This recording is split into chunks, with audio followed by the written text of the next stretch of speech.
For just 28 seconds, a single mistake almost turned the tide of the entire Pacific War. What happened during those fleeting moments would decide the fate of two great navies, and change history forever. Before dawn on June 4, 1942, the Pacific Ocean lay deceptively calm, its surface broken only by the slow, steady movement of steel hulls cutting through the darkness. Far from any visible land, two opposing fleets were maneuvering toward a confrontation that neither side fully understood yet both instinctively feared. The Japanese combined fleet, confident after months of uninterrupted success, advanced toward Midway Atoll under the assumption that surprise still belonged to them. The American Pacific Fleet, battered but unbroken since Pearl Harbor, waited in calculated silence. Unknown to the sailors preparing aircraft on rolling carrier decks, the balance of the entire war now rested on precision so exact that even seconds mattered. By early June, the strategic situation in the Pacific had reached a fragile equilibrium. Japan's rapid expansion across Southeast Asia and the Central Pacific had delivered resource security and psychological dominance, but it had also stretched supply lines and forced decisive action. Admiral Isoroku Yamamoto's plan for Operation MI sought to draw out and annihilate America's remaining carriers, clearing the way for Japanese control of the Pacific. Midway was the bait. What Yamamoto did not know was that American codebreakers at Station HYPO had penetrated enough of Japan's naval communications to anticipate the attack. The advantage, however, was thin. Intelligence alone could not win the coming battle. Everything now depended on timing, coordination, and flawless execution. On board USS Enterprise and USS Yorktown, the hours before sunrise were filled with muted urgency. Deck crews moved with rehearsed efficiency, rolling aircraft into position as elevators groaned and chains rattled against wooden planks. The smell of aviation fuel mixed with salt air and oil, clinging to uniforms and skin. Pilots waited beside their planes, some reviewing notes, others staring at nothing, conserving focus for what lay ahead. Orders passed quietly, stripped of ceremony. There was no room for improvisation.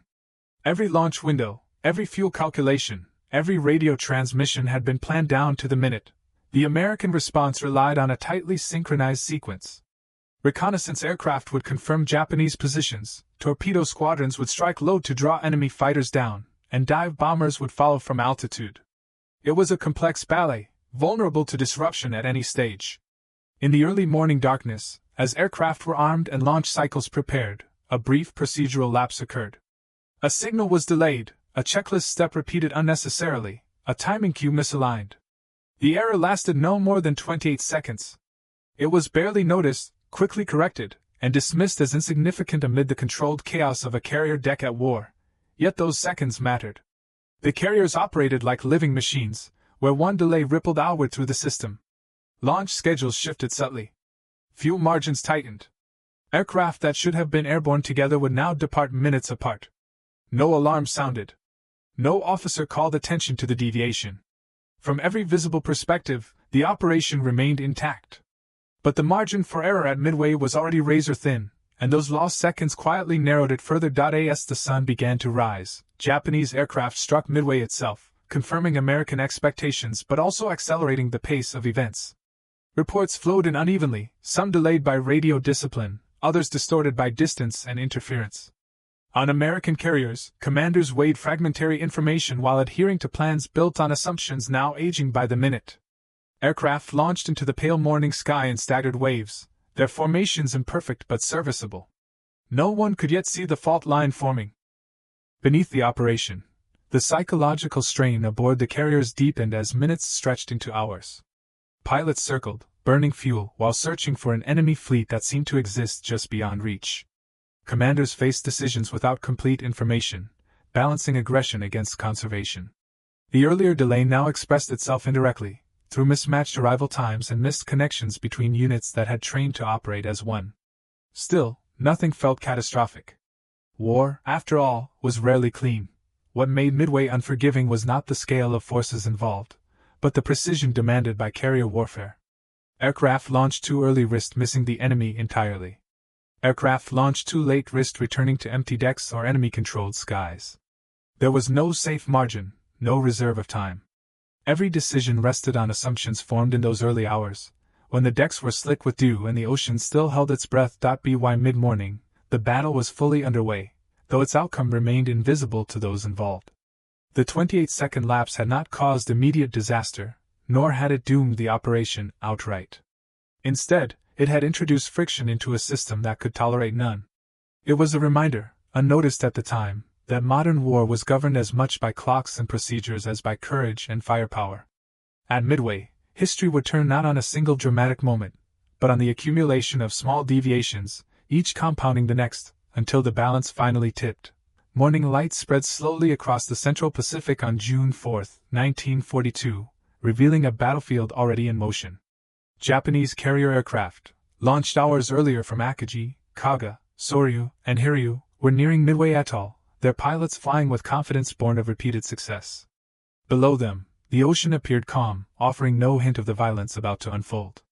On the American side, the confirmation of incoming enemy aircraft triggered a cascade of decisions that had been rehearsed endlessly but never tested under these exact conditions. Alarms sounded, radios crackled, and flight decks came alive as crews raced to translate intelligence into action. The first reports arriving from Midway were uneven and incomplete, shaped by damaged installations and the confusion of attack. Anti-aircraft fire rose to meet the Japanese strike, while American aircraft on the island struggled to get airborne under pressure. These messages reached the American carriers filtered through distance, interference, and the discipline imposed by wartime radio silence.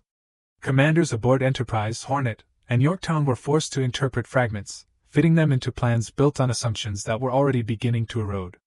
The earlier procedural delay now manifested subtly, shifting launch sequences and narrowing windows that had once seemed generous. At approximately 7 a.m., torpedo squadrons began preparing for launch. The men assigned to these aircraft understood their role with grim clarity. Flying low and slow, they would be exposed to enemy fighters and anti-aircraft fire, yet their mission was essential. By drawing Japanese defenses downward, they would clear the way for dive bombers arriving from above. On the deck, engines roared to life, propellers blurring into translucent discs. Pilots exchanged brief glances with crewmen before climbing into cramped cockpits, sealing themselves inside machines that offered little protection and even less margin for error. As the torpedo planes lifted off, the lack of precise enemy location data became apparent. Reconnaissance aircraft had failed to provide a clear, timely fix on the Japanese fleet. Some reports conflicted, others arrived too late to influence immediate decisions. The squadrons pressed on regardless, guided by estimates and hope rather than certainty. Formation cohesion suffered as planes adjusted speeds and headings, each correction burning precious fuel. The ocean below stretched endlessly, indifferent to the calculations being made above it. Dive bomber groups faced similar challenges. Intended to strike in coordination with the torpedo attacks, they instead found themselves delayed by navigation uncertainty and shifting orders. Pilots scanned the horizon for signs of enemy carriers, straining eyes against glare and cloud. Inside the cockpits, sweat mixed with tension as minutes passed without contact. The discipline that defined carrier operations now worked against flexibility, locking units into plans that no longer aligned with reality. Yet breaking formation or abandoning orders carried its own risks, both tactical and psychological. By mid-morning, the first American torpedo squadrons made contact with the Japanese fleet, doing so without fighter escort. The consequences were immediate and brutal. Japanese Zero pilots, alerted by radar and visual sightings, descended upon the low-flying attackers with lethal efficiency. One by one, American planes were shot down, crashing into the sea in plumes of smoke and spray.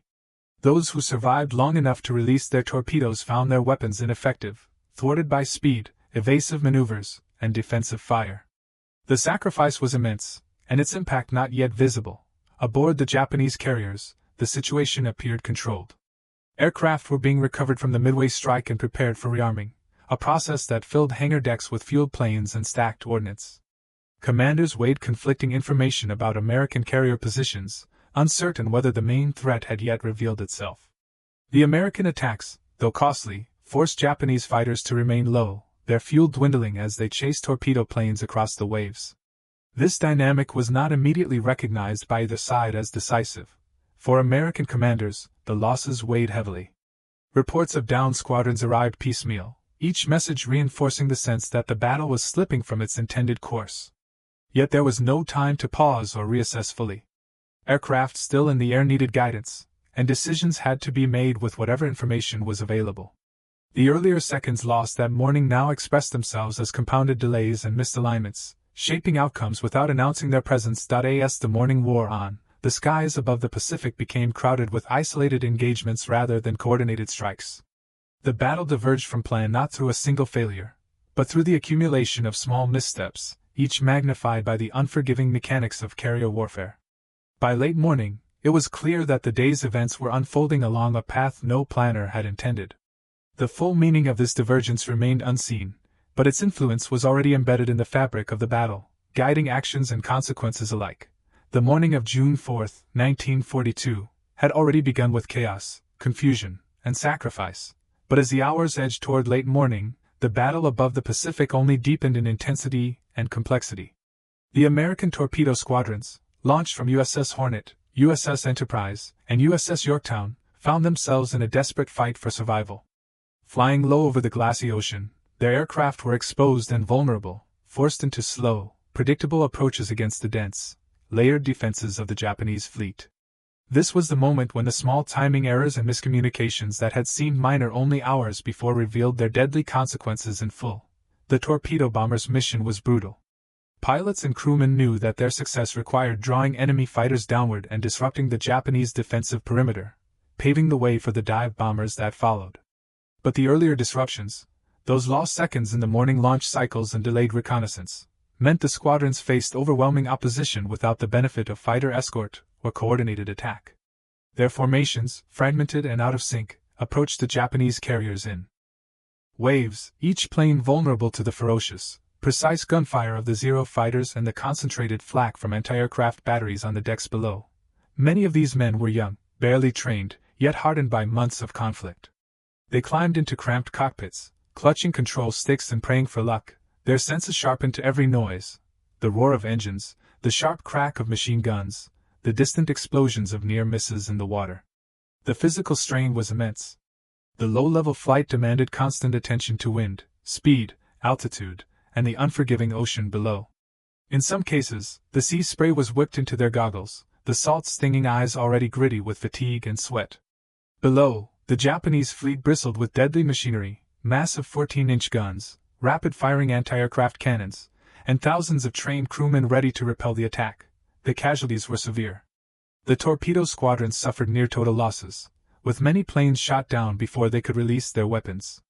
Survivors ditched into the ocean, clinging to wreckage as they awaited rescue, a perilous gamble given the vast distances and enemy presence. These attacks, though costly, fulfilled their grim purpose, forcing Japanese fighters to commit to low-altitude combat and leaving the decks of carriers vulnerable.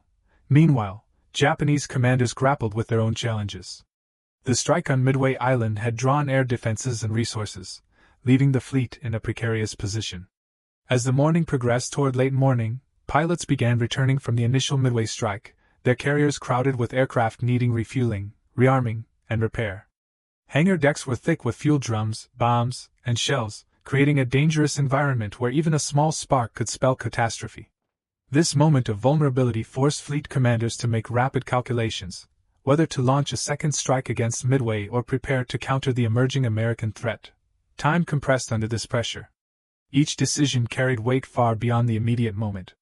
Japanese air groups scrambled to prepare for follow-up attacks, while flight decks worked feverishly to ready planes for a naval engagement that few had fully anticipated in such quick succession. Communication lines buzzed with fragmented reports, often contradictory or delayed by distance and interference. The fog of war obscured reality, forcing commanders to act on partial information while weighing the risk of overextending their forces. The American dive bombers, arriving later in the battle, found themselves caught in this operational maelstrom. Navigational challenges and the shifting positions of the Japanese fleet meant their approach was far from synchronized. They searched desperately for their targets, eyes scanning an ocean dotted with smoke, fires, and the silhouettes of warships. The lack of fighter escort, the earlier losses among the torpedo squadrons, and the tight window for attack heightened their peril. Yet it was these dive bombers that would ultimately tip the scales. Flight leaders made split-second decisions amidst a whirlwind of stress and noise. Pilots battled internal fears while maintaining formation, calculating fuel consumption, and preparing for their attack runs.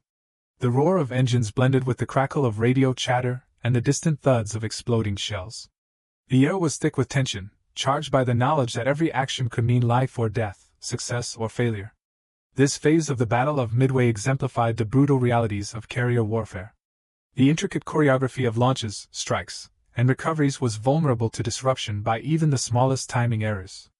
What had started as a seemingly minor 28-second procedural lapse in the early morning now unfolded into a cascade of effects, testing the limits of human endurance and mechanical precision. As the battle's momentum wavered, the strains placed on pilots and commanders alike became starkly apparent.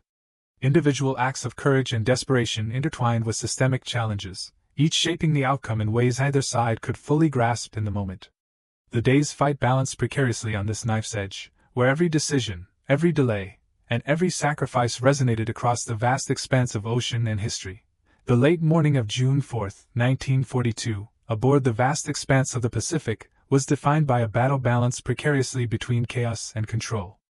After hours of relentless engagements, the air above the ocean had become a swirling maelstrom of smoke, fire, and human desperation.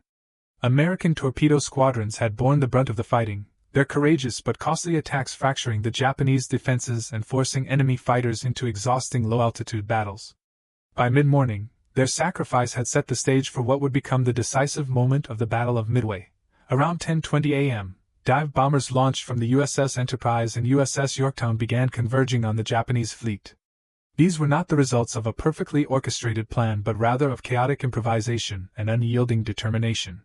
The Japanese carriers Akagi, Kaga, and Soryu were vulnerable, caught mid-rearming after their initial strike against Midway Island. Hangar decks brimmed with fueled aircraft and ordnance, a volatile tinderbox under the brightening sky. The decks were congested with planes, pilots, and ordnance crews scrambling to prepare for a follow-up strike, unaware that their precarious state had become their greatest liability. The dive bomber pilots approached with cautious resolve, navigating through a haze of smoke and the lingering threat of enemy fighters. The ocean below was fractured by scattered wreckage and oil slicks from earlier attacks, reminders of the day's escalating violence. The rhythmic drone of engines blended with the distant thunder of naval guns and the sharp crack of anti-aircraft fire. Each pilot faced a daunting calculus: attack quickly before the Japanese carriers could launch a counterstrike, yet avoid the dense layers of defensive fire. Despite the tension, there was an unspoken urgency driving every action. The window for success was rapidly closing. The Americans' attack was punctuated by moments of grim precision. As the dive bombers broke through the protective screens of Zero fighters and anti-aircraft fire, their bombs found their marks. Akagi's deck erupted in flames, the fire rapidly spreading to the interior. Kaga and Soryu suffered similar fates as explosions tore through fuel tanks and munition stores. The devastation was swift and relentless. Men scrambled desperately to fight the infernos, but the conflagrations were beyond containment.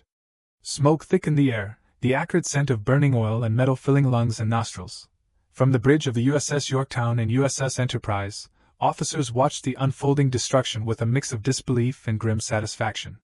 The price paid by the torpedo squadrons was deeply felt, yet the payoff was undeniable. 3 of the 4 Japanese fleet carriers, the backbone of Admiral Yamamoto's Pacific strategy, were ablaze, irreparably damaged. The tactical gamble had paid off, but only because the American forces had absorbed earlier failures and adapted rapidly to an evolving situation. The chaotic nature of the engagement meant that this success was not the product of flawless coordination but of a series of hard decisions made under pressure.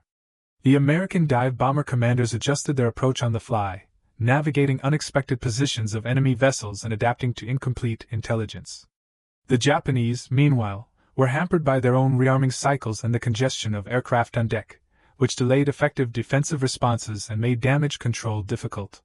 This exposed vulnerability was fleeting but decisive. As fires consumed Akagi, Kaga, and Soryu, the 4th carrier, Hiryu, remained operational and attempted counterattacks. Japanese pilots launched strikes against the USS Yorktown, inflicting damage that would later force the carrier to be abandoned.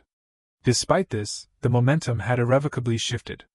The losses sustained by the Japanese fleet were catastrophic, diminishing their offensive capabilities and undermining their strategic initiative in the Pacific. The broader significance of this turning point extended beyond the immediate tactical success. Midway was a clash between industrial powers whose fates depended on the interplay of human skill, technology, and chance.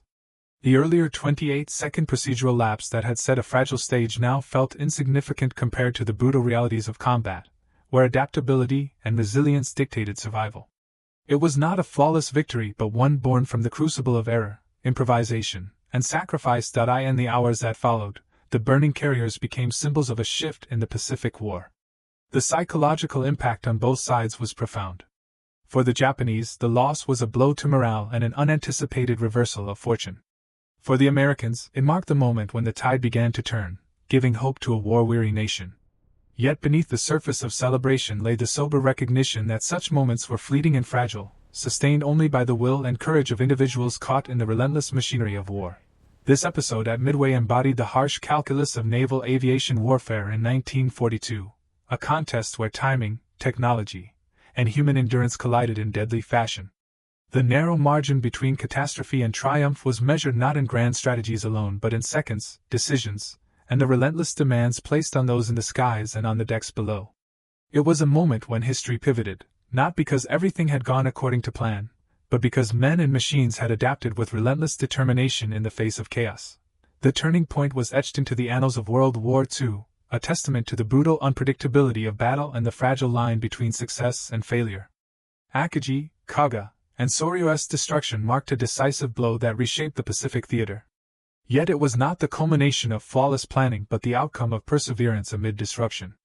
As the fires raged and the smoke darkened the sky, the battle's future hung in the balance, carried forward by those who refused to yield in the face of overwhelming odds. The days following June 4, 1942, marked a turning point not only in the Battle of Midway but in the broader Pacific War. As the smoke cleared over the scattered remnants of the Japanese fleet, the full scale of the loss became painfully evident. The carrier Hiryu, which had managed to launch counterattacks against the USS Yorktown after the initial devastation, was herself located and sunk by American forces on June 5. This loss effectively ended Japan's ability to project carrier-based air power in the Central Pacific for the foreseeable future. The once mighty combined fleet found itself diminished, its four frontline fleet carriers, Akagi, Kaga, Soryu, and Hiryu, either sunk or severely crippled in less than 72 hours. The weight of this defeat was compounded by the human cost. More than 300 Japanese aircraft were lost during the battle, along with many of the Imperial Navy's most experienced pilots and crewmen. These men were not easily replaced. Their training had taken years, and the attrition represented a blow that went far beyond numbers. The psychological toll on Japan's naval command and personnel was immense, as it shattered the aura of invincibility that had surrounded their forces since the attack on Pearl Harbor. For the United States, Midway became a rallying point, a moment when hope replaced desperation in the minds of both military planners and the American public. In the wake of the battle, Japanese forces began a strategic withdrawal from the area. The survivors of the fleet limped back toward home waters, damaged ships undergoing emergency repairs while the Navy reassessed its approach in the face of growing American resistance. The Japanese High Command, once confident in its ability to dictate the war's pace, was forced to acknowledge that its plans had faltered, and the initiative had shifted irrevocably. Midway was no longer just a tactical defeat, it was a strategic watershed that would shape the course of the Pacific conflict for years to come. The final assessment of Midway's outcome places enormous significance on timing, misjudgment, and human error. The 28-second procedural lapse that occurred during the early morning hours, initially dismissed as inconsequential, had quietly undermined the synchronized operations that the battle depended upon. This small window of lost precision rippled outward through the entire operation, exacerbating delays and misalignments that made coordinated attacks more difficult. It was a reminder that modern industrial warfare was a fragile machine, where systems optimized for efficiency left little room for recovery when the unexpected happened. Yet, beyond the mechanical failures and miscalculations, Midway illustrated the critical role of human adaptability and resilience. American forces, though initially forced into defensive positions, managed to improvise and capitalize on fleeting vulnerabilities. The sacrifices of pilots, crewmen, and commanders alike forged the turning point that history now remembers. It was not brute strength or overwhelming firepower alone that decided the battle, but the ability to endure, adapt, and press forward amid uncertainty and chaos. Midway's aftermath also revealed the changing nature of naval warfare. The battle underscored the ascendancy of air power and the aircraft carrier as the dominant naval force, reshaping strategies and doctrines across all navies. The days following June 4 were marked by frantic repairs, shifts in command, and recalibrated objectives as both sides prepared for the war's next phases. The United States began to accelerate its industrial output, recognizing the urgent need to replace lost carriers and pilots, while Japan struggled to recover from the losses that had so quickly overturned its strategic position. This pivotal event encapsulated the broader reality of World War II, a conflict defined as much by moments of brief, fragile opportunity as by long campaigns and grand strategies. Battles like Midway were shaped by countless small decisions, errors, and acts of courage, each contributing to a larger narrative where the margin between victory and defeat was razor-thin. The 28 seconds that nearly changed the course of the war were emblematic of this precarious balance, reminding us that history often hinges on fleeting, almost invisible moments that only later reveal their true significance. In the end, Midway's legacy was not simply the destruction of ships or the tally of aircraft lost. It was a demonstration of how modern warfare, with its vast complexity and technological demands, depended fundamentally on human will and judgment under pressure. The battle's outcome reverberated far beyond the immediate conflict, signaling a shift in momentum that would carry through the remainder of the Pacific War and contribute decisively to the eventual Allied victory. The lessons learned amid the smoke and fire of those early June days continue to echo in military history, underscoring the fragile, often unpredictable nature of war itself. If you want to uncover the untold moments that shaped World War II, hit that subscribe button and join WWII Act, where every second of history matters. Don't miss out on the stories behind the battles that changed the world.